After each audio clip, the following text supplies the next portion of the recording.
there to that live. Let's listen in. Nuclear capability, Iran was basically getting its hands on.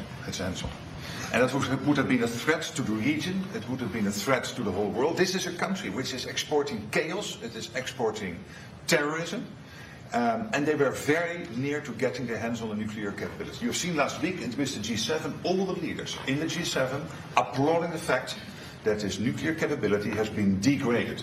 This is extremely important, and I just want to make this clear, because sometimes people think, why was this whole Iran thing going on? This is about security, about safety. This is the leader of the free world taking responsibility beyond the shores of the United States for the rest of the world, and this is what you did. I know there have been debates about whether your allies in Europe were with you enough. I just want to say one thing, which is yeah, but let me say one thing, which is I know you think, but let me, and I know about the let's say your irritation about that. But when you look at the numbers, 4,000 to 5,000 U.S. planes taking off from bases in Europe. In the 6 weeks this war took place, still the ceasefire took place mid-April. Bucharest, the airport in Romania, having to close. It had to close for commercial traffic because they had to make sure that you were able to send a tanker aircraft up in the air. So this is what I know. There have been isolated cases about which you are really disappointed.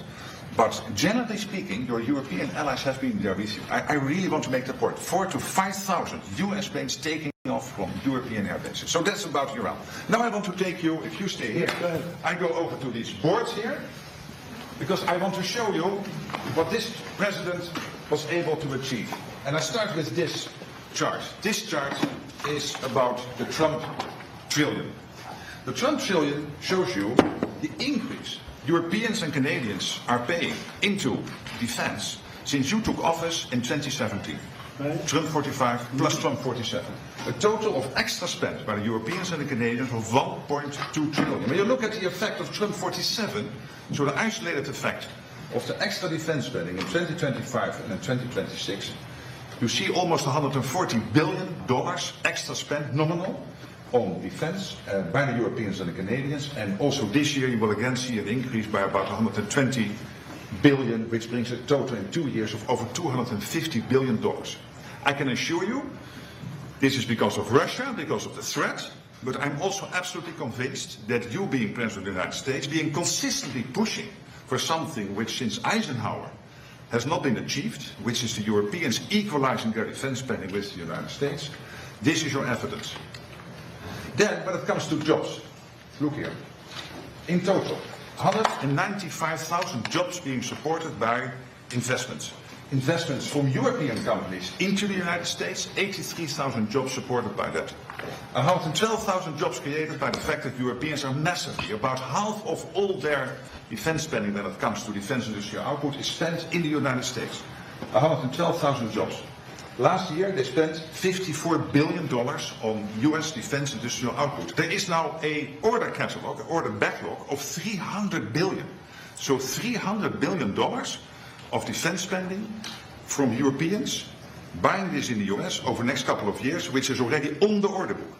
Last year 54 billion, a total now order book of 300 billion, totally almost 200,000. These are real jobs, real people, like you had yesterday when you spoke in Pennsylvania, the people behind you. But I want to say two things more, if you allow. First of all, to get all of this done, we had to increase the defense industrial output. There is a big problem. The problem is that both in the United States and in Europe we are not producing enough. Our stockpiles have to be replenished because of the war in Ukraine and what we do there, and for all the other reasons. You have taken leadership here. Last week you signed the Defense Procurement Act. You made it possible for companies to work together to be able, therefore, to ramp up their defense production. You have been very harsh with them a couple of weeks ago. I had one of them over in my office. Yeah, it was really harsh. I had one of them over in my office. He was still trembling. One of the CEOs. And I said, this is good. This is exactly what we need. Because we need this extra defense output. This is important for Europe. When I point at all these jobs, of course also many jobs being created in Europe and in Canada, but again almost 200,000 here in the United States, supported by all these investments. But it is about defense industrial output, and this is also what the Ankara summit has to be about. The whole first day will be about defense industrial production, because we can spend as much as we want, but we need the interceptors, the missiles, we need the tanks, we need the artificial intelligence, etc., etc. And this is what you are doing that in the US, but also therefore putting all that pressure on the defense industrial base. And finally, you had the G7 last week. I think that was a big success. What you've seen there is that, yes, you are President of the United States, but I want to make this point. For me, you are first of all the leader of the free world. In 2 weeks in Ankara, you will have not 7 countries, you will have 42 countries, the 32 allies, US and the other 31, but also 9 or 10 other countries from the Middle East, from the Indo-Pacific. And they want to hear your lead. You will provide that, I know this. This is what you do in Iran, this is what you do in defense industrial output, on spending, and all of this. You being leader of the free world, and now we see it with Ukraine, the fact that Ukraine stays strong in the fight, that you still provide all the stuff they need, paid for by European and Canadian allies, fair enough, but very important for them to stay in the fight and all the other things the United States is doing. So I'm really looking forward to that summit. I know that Erdogan, the president of Turkey, looks forward to receiving his good friend Donald J. Trump.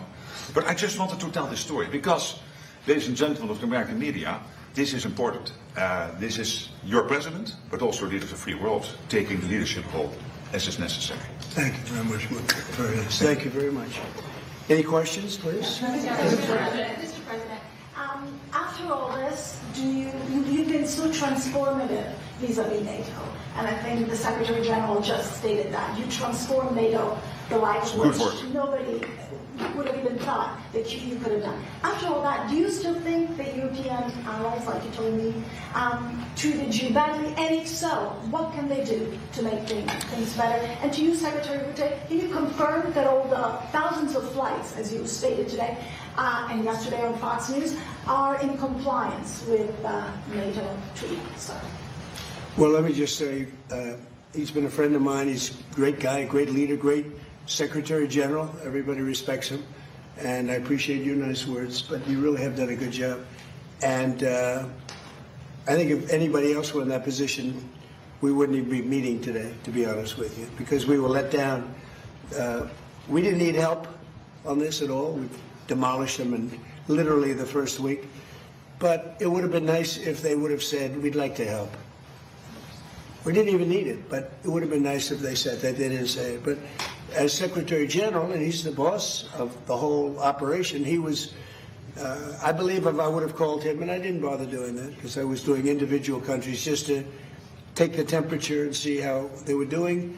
But I think if I would have called him, he probably would have found a way to help if we needed it. I feel, would have been a little bit different. But I was disappointed. I was disappointed with Italy. I was disappointed with the UK. He's now gone. And, he had a lot of problems. But we were disappointed with the UK. We were disappointed with Germany and France. We were disappointed with most of them. Spain is a horror show. Spain is terrible, even from your standpoint. I mean, they don't want to pay anything. They think they're in for a free ride. Spain is not a good group. Not a good group at all. But I have great respect for this man. And so we're going to be discussing what took place, and we'll see what happens. Thank you.